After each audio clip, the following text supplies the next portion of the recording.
Japan is a hotspot for prostitution, forced labor, sex trade, fraudulent marriage, and many more illegal acts of human trafficking.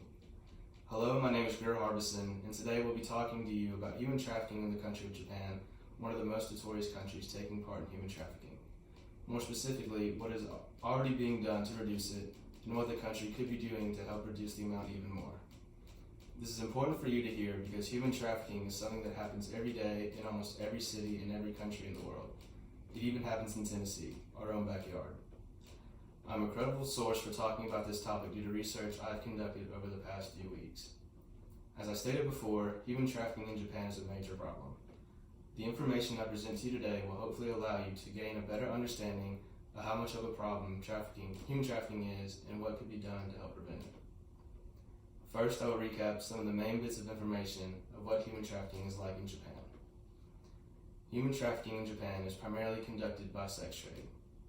As reported in the Trafficking in Persons report, Secretary Pompeo 2019 states that men, women, and children travel to Japan from North and Southeast Asia, Latin America, and Africa for employment or fraudulent marriage and are subjected to sex trafficking. Traffickers keep the victims in forced labor, forced prostitution, and sex trade by using threats of violence or deportation, debt-based coercion, blackmail, and many other forms of physical and mental abuse. Employers usually require their workers to pay fees or fines for living expenses, medical care, and other basic needs, creating an even larger debt on the workers themselves. Now that I've provided information from my first speech of what human trafficking is like in Japan, I will now remind you about some of the ways that human trafficking is being dealt with in the country. One of the ways the Japanese government is helping spread awareness of human trafficking, as reported in 2014 by Martha Bensendijk of an organization called Global Ministries, is by allowing local authorities to raise awareness by disseminating information online through radio programs, posters, and brochures, as well as through leaflets distributed to NGOs and immigration and labor offices.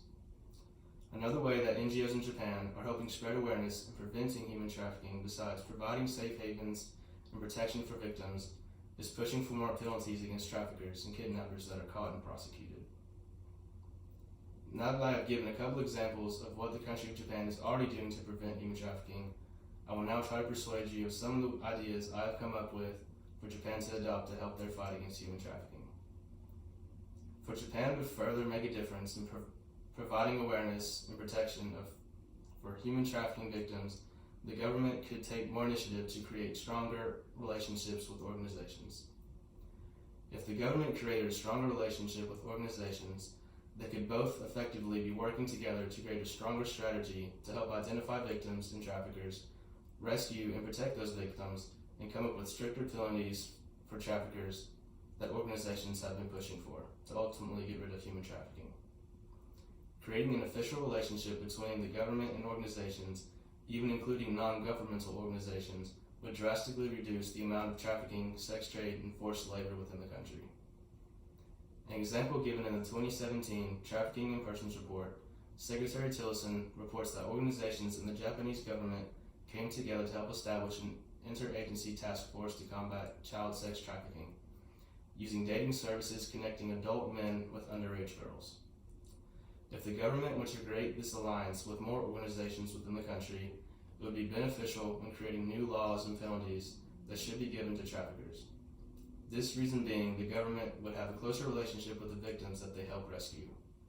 Having this relationship with the victims, the government would be able to hear some of the stories and experiences the victims have gone through, hopefully creating enough resentment towards the traffickers to at least alter some of the penalties given to them.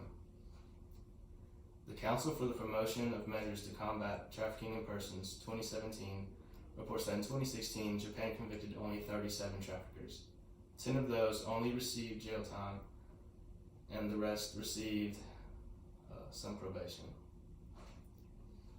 The Japanese Times, Kyoto 2019, states that 27 people were rescued from human trafficking in Japan in 2018, of whom 2/3 were Japanese, with the figure falling from 46 in the previous year.